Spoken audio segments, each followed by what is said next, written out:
Olá jovens, meu nome é Thiago, sejam bem-vindos ao canal Ciência Elétrica e nesse vídeo nós vamos começar a estudar os capacitores.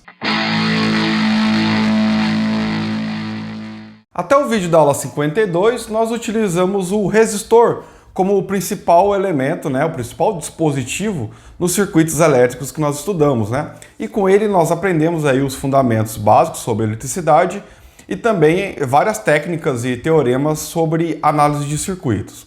Bom, a partir de agora, pessoal, nós vamos então começar a introduzir mais um dispositivo, que é o capacitor, que ele é muito utilizado aí em diversos circuitos elétricos e também circuitos eletrônicos. E eu espero que ao longo do tempo você seja capaz então de conseguir projetar e analisar circuitos também com esse componente, ok? Apenas um aviso que eu estou considerando que você já domina todo o conteúdo já publicado aqui no canal. Já tem mais aí de 50 vídeos disponíveis, além dos vídeos com solução de exercícios, propostos para cada aula teórica. A maioria delas aí tem uma lista de exercícios disponíveis para você treinar e o vídeo com a solução para que você venha depois e verifique o teu desempenho no conteúdo daquela aula, tá? Então, se você está começando agora, tem a playlist para você iniciar os estudos. Caso contrário, basta continuar. Aproveite então e faça a sua inscrição no canal, caso não seja inscrito, para que você seja notificado das próximas aulas, Tem muito conteúdo por vir ainda, estamos começando ainda o nosso segundo componente passivo, tem muita coisa para vir ainda, tá, pessoal? Bom, vamos lá. Assim como o resistor, o capacitor também é um dispositivo de dois terminais. Só que, diferentemente do resistor, que pega a energia que lhe é entregue pela fonte e converte essa energia em calor, ou seja, dissipa a energia, no caso do capacitor não. Ele vai armazenar a energia, certo? Para que você possa utilizar ela posteriormente, tá? Então, para que a gente consiga compreender completamente aí o funcionamento do capacitor, é importante que a gente se lembre de um conceito bastante básico. Vamos começar então pelo campo elétrico. Como nós estudamos lá na playlist sobre os princípios da eletrostática, existe uma força de atração ou repulsão entre dois corpos carregados. Agora vamos analisar considerando o campo elétrico que existe na região em torno de qualquer corpo carregado. Esse campo elétrico é representado por linhas de campo, que são traçados para indicar a intensidade do campo elétrico em qualquer ponto em torno de um corpo carregado. Quanto maior a densidade das linhas de campo, mais intenso o campo elétrico é. Vocês podem ver aí na figura 2, por exemplo, a intensidade do campo elétrico é maior na posição A que na posição B, pois as linhas de campo são mais densas em A que em B.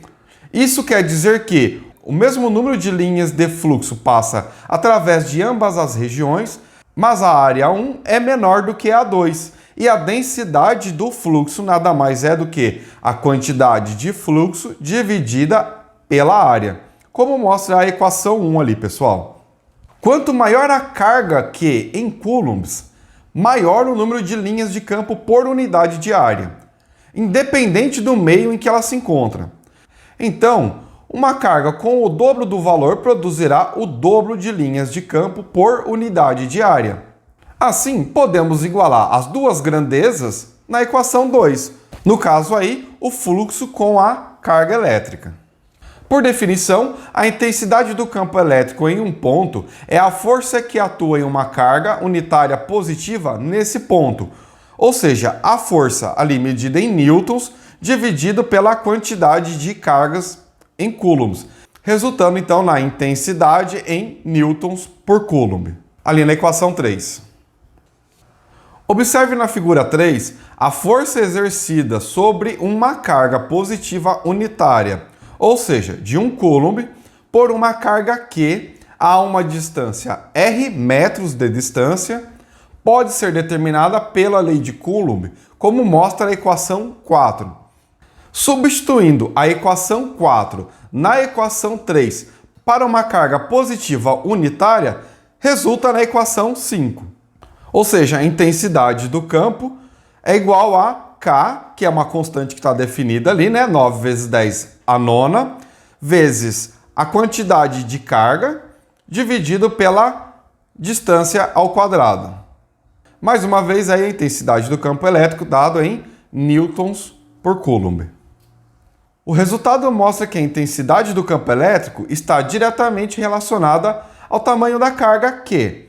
Observe que quanto maior a carga Q, maior a intensidade do campo elétrico sobre uma carga unitária nas proximidades, né? Mas veja também que quanto maior a distância da carga Q, menor a intensidade do campo elétrico, o que ocorre de forma acentuada devido ao termo quadrático do denominador, né?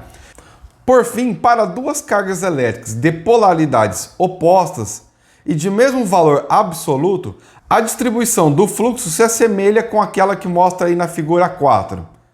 Em geral, as linhas de campo sempre se dirigem de um corpo positivamente carregado para um corpo negativamente carregado, sempre começando ou terminando perpendicularmente às superfícies carregadas e nunca se interceptam. Note na figura 4A que as linhas de força estabelecem o padrão mais direto possível da carga positiva para a carga negativa. Elas são distribuídas uniformemente e têm distância mais curta entre as duas cargas na horizontal. Isso acontece devido ao fato de que as linhas de força buscam estabelecer o caminho mais curto de um corpo carregado para outro. O resultado é uma pressão natural para que elas estejam a uma distância mais próxima possível. Agora, se dois corpos de mesma polaridade estão próximos um do outro, como mostra aí a figura 4b, o resultado é diretamente oposto. As linhas de força tendem a estabelecer um efeito de oposição entre as duas, com a ação repulsiva, que cresce na medida em que as duas cargas são aproximadas uma da outra. Agora que fizemos uma revisão básica aí sobre as cargas elétricas e o comportamento das linhas de força, podemos então agora estudar a capacitância. O que estudamos até agora leva em conta a distribuição esférica de cargas positivas e negativas.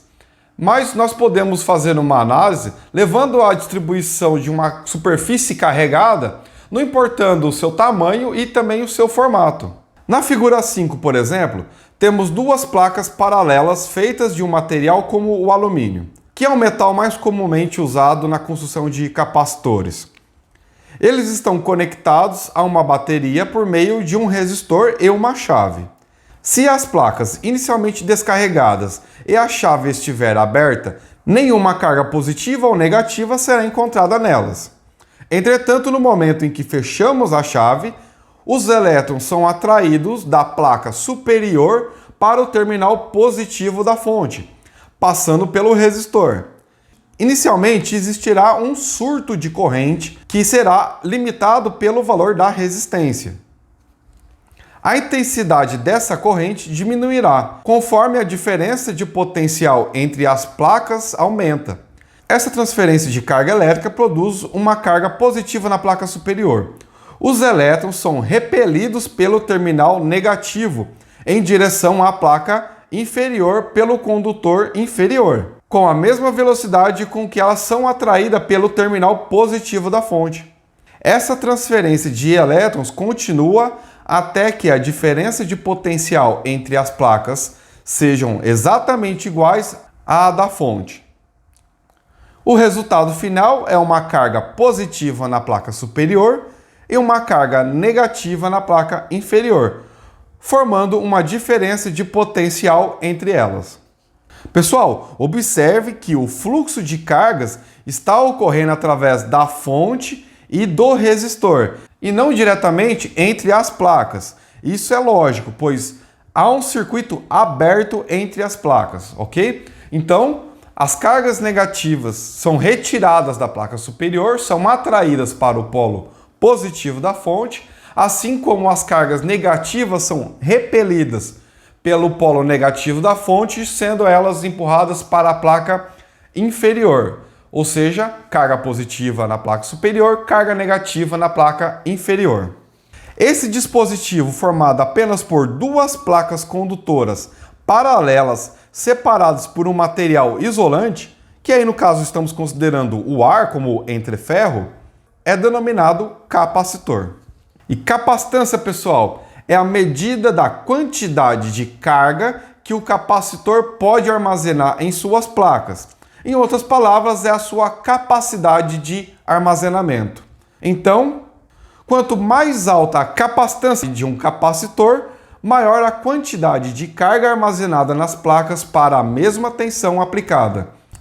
A unidade de medida dos capacitores é o farad, em homenagem ao cientista inglês Michael Faraday, que descobriu a indução eletromagnética, as correntes autoinduzidas, introduziu os conceitos de linha e campo de força magnética. Vamos ver então a definição de Faraday.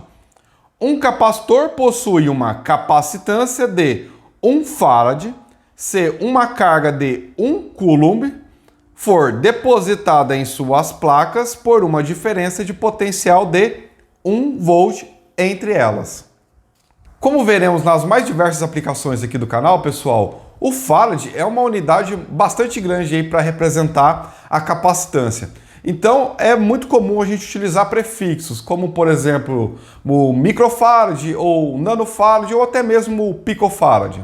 A relação que conecta a tensão aplicada, a carga nas placas e o nível de capacitância é definida pela equação 6, ou seja, capacitância é igual a quantidade de carga dividida pela tensão, onde C aí é a capacitância em farad, Q é a carga elétrica acumulada em coulombs e V aí é a diferença de potencial entre as placas em volts.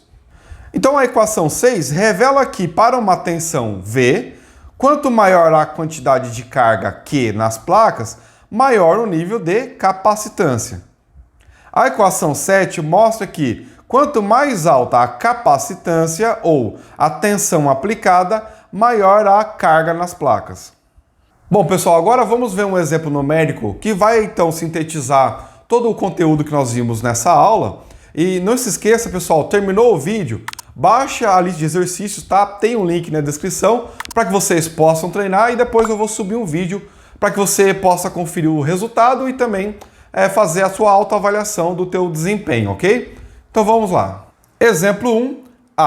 Se 100 vezes 10 elevado à 14ª potência elétrons estão depositados sobre as placas negativas de um capacitor por uma tensão aplicada de 50 volts, calcule a capacitância do capacitor.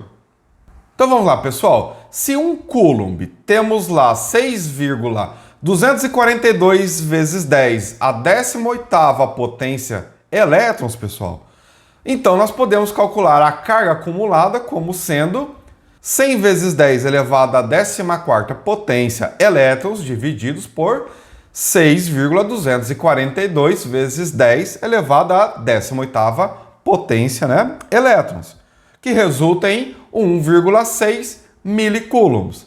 Então nós sabemos a quantidade de carga que temos acumulada nesse capacitor.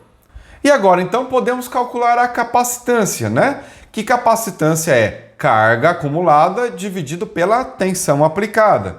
Nesse caso, temos 1,6 milicoulombs dividido por 50 volts, ou seja, esse capacitor tem 32 microfarads. Tá aí, então, pessoal, a capacitância desse capacitor. E a B fala, se 30 volts são aplicados a um capacitor de 330 microfarads, calcule a tensão nas placas.